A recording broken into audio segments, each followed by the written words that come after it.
성화로운 아더핑크의 성화로운 17강 하겠습니다. 17강 페이지 77페이지.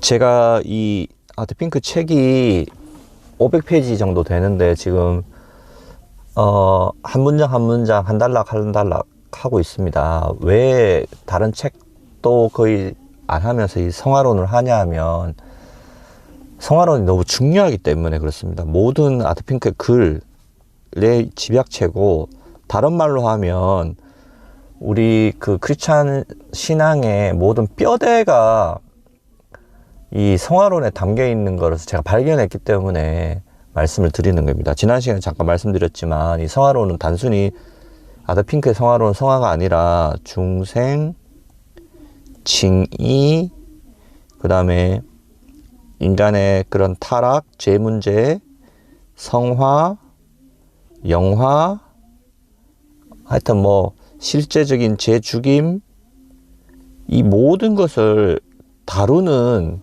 믿음의 삶, 이 모든 것을 다루는 그 책이고, 그것을 체계적으로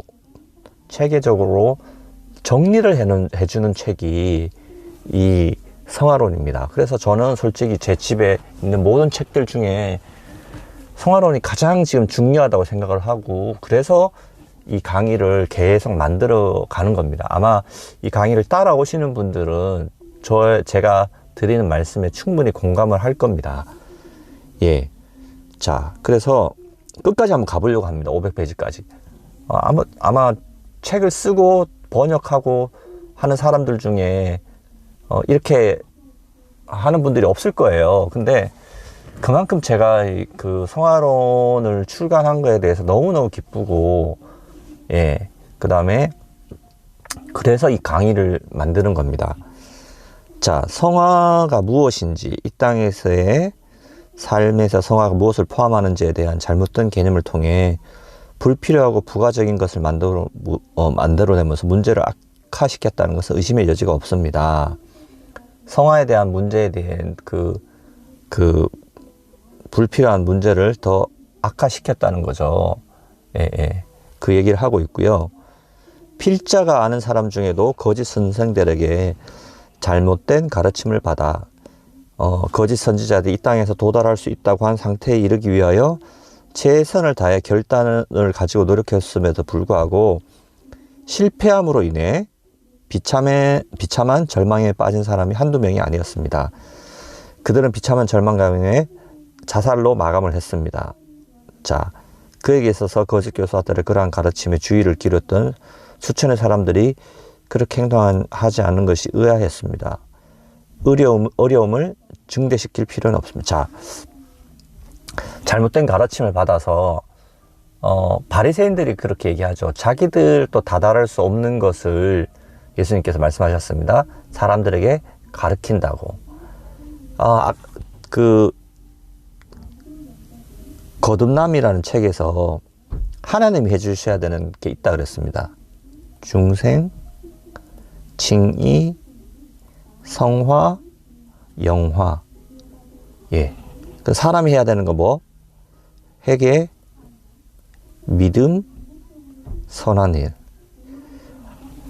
그러니까 거짓 선지자들은 사람이 할 수 없는 것을 말하겠죠. 자, 그래서 여기서 중요한 게 뭐냐면, 우리가 좀 개념을 잘 잡아야 됩니다. 인간이 할 수 있는 순종은 지난 시간에 한번 말씀드렸는데 온전한 순종이 아닙니다. 온전한 순종. 그래서 원래는 그게 받아들여지지 않습니다. 행위 언약 안에서는 온전한 순종이 아닐 때는. 그런데 은혜 언약 안에서 이것이 하나님이 받아들여 주시는 겁니다. 은혜로. 예. 우리가 중생하고 나서 은혜를 받고 나서 순종을 한다고 해도 우리의 순종은 불완전한 순종입니다. 완전한 순종이 아닙니다. 그런데 그러한 순종을 하나님이 연락해 주신다는 거죠. 그게 중요한 개념이 있습니다. 예. 그래서 하나님이 정하신 그 방식대로 우리가 할 때에 하나님이 그 순종을 받아주신다는 거죠. 예, 예. 그 개념이 있습니다. 그래서, 그런데 지금 이 책에서 지금 말씀드린 게 거짓 선지자들이, 잘못된 교사들이 사람들이 다다를 수 없는 것을 이루어야만 된다는 식으로, 가르쳤고, 그러한 오류들이 있다는 겁니다. 자, 성경적 성화는 죄를 근절하는 것이 아니라는 겁니다. 자, 신자 안에 죄가 계속 남아있다는 것을 분명히 말합니다. 신자 안에 내재하는 죄. 주님을 만날 때까지 우리 안에 죄가 계속 완전히 박멸되지 않고 남겨놨다는 겁니다. 그게 하나님의 지혜거든요. 신자 안에 내재하는 죄. 존 오웬. 죄의 지배, 은혜의 지배. 죄 죽임. 다 죄를 다루고, 아무도, 어떤 사람도 예수님 빼놓고는 죽을 때까지 그 사람 안에 죄가 남아 있습니다. 그게 사실이라는 겁니다. 예, 그게 사실이라는 겁니다. 자, 그래서 성경적 성화는 죄를 근절하는 게 근본적으로 잘라낼 수 없다는 겁니다. 예, 육신의 본성을 정화하는 것도 아닙니다. 그러니까 성화는 그냥 개선이 아닙니다. 임프루브먼트. 성화는 개선이 아닙니다. 개혁도 아니고 개선도 아니라는 겁니다. 육체적 부분을 잠들게 하는 것도 합니다.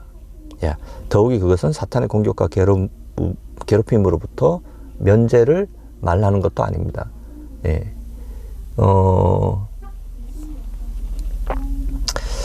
그러나 다른 한편으로 우리는 문제를 최소화하거나 축소시켜서는 안 됩니다. 그리스도가 우리의 성화라고 단순히 하거나면서 완전히 하면서 완전히 해결되고 가정해서는 안 됩니다. 그냥 또 어떤 사람들 이렇게 쉽게 얘기한다는 그리스도가 우리가 성하다라고 하는 것도 아니라는 겁니다. 자, 우리가 이 땅의 삶의 여정에서 거룩하지 못한 채로 죽는다면 우리는 확실히 영원히 멸망할 것입니다. 왜냐하면 마음이 청결한 자만이 하나님을 볼 수 자, 이 무서운 말씀이죠. 두려운 말씀이죠. 예. 이 땅에서 준비를 해야 된다는 겁니다. 마음의 변화를 이루어야 된다는 겁니다. 자, 이 부분이 어렵죠. 뭐냐면, 성화는 우리가 이룰 수 없는 건데, 그 마음이 청결한 것을 이루지 못한다면, 하나님 나를 볼 수 없다. 근데 보십시오. 우리가 성령 받는 것을 생각을 해 보십시오. 성령 체험을 생각해 보십시오. 이게 우리가 원한다고 성령이 오는 것도 아니고, 뭐 한다고 노력한다, 그렇다고 성령이 또 안 오는 거 아니지 않습니까? 그러니까 마찬가지입니다. 신비한 겁니다. 예, 이게 사모하는 자에게, 간절히 구하는 자에게 이걸 주시는 거거든요. 예, 그게 우리 안에 능력 안에 있지 않지만 우리한테 오는 거거든요. 위로부터. 성화도 마찬가지라는 겁니다. 우리의 능력으로 되는 게 아니지만 그렇다고 그것을 안 된다고 그냥 가만히 있으라는 게 성경의 가르침이 아니라는 겁니다.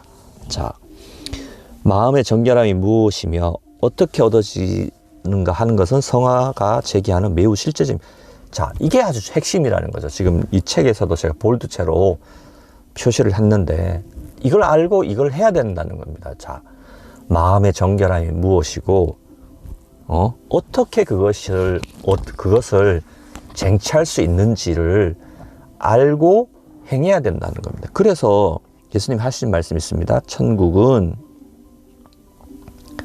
침노하는 자의 것이다. 자, 지금 이 논리 안에서도 보십시오. 안 된다고, 인간적인 측면에서 안 된다고 하는데 사람이 해야 될 일이 있다. 또 말씀을 드리는 거잖아요. 예.